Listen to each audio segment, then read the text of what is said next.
TikTokda bomba yangilik. Endi koshyulokdagi pulni bemalol plastik kartaga tushirib olsangiz bo'ladi.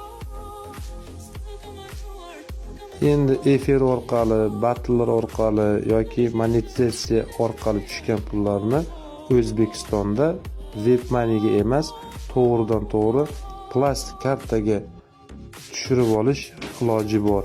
Hozir yechib ko'ramiz. Koshyulok.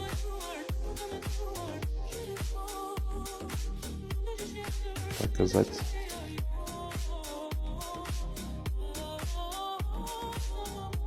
Вывести.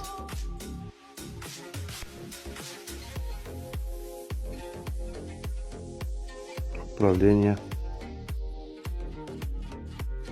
Добавить способ оплаты.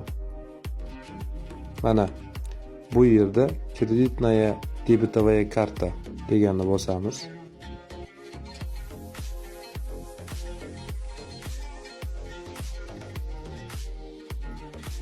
Kod so'raydi.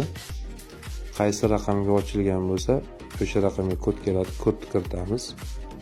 4 ta raqamli kod. Kodni kiritib oldik. Согласиться и продолжить bosamiz.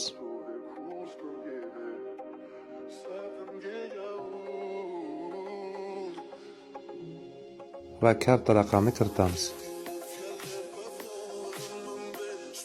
Mana karta raqamini kiritib oldik. Endi отправить bosamiz. Mana добавлен новый способ оплаты. Kartangiz ulandi deb chiqdi. Endi готовani bosamiz. Mana endi O'zbekiston Visa kartasiga pul chiqarib ko'ramiz.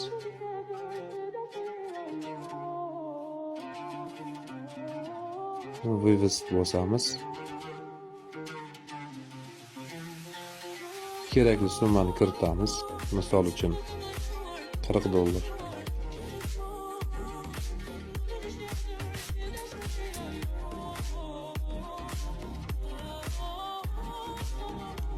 $39.3 tushadi kartangizga deyapti. Komissiya servisi 70 sent olyapti. Shunda $39.30 tushadi. Подтвердить. Mana bu yerda отправлен запрос на вывод средства. Смотрим описание транзакции. Bosib ko'ramiz. Mana bu yerda вывод наград из прямых эфиров банковские карты deyapti. Efirdan tushgan pul bank kartaga o'tkazildi deb ko'rsatyapti. Endi kartani tekshirib ko'ramiz. Kartamizga 1 daqiqa, 1 minut ham vaqt o'tgan yo'q. $39.30 10 soniyada tushdi.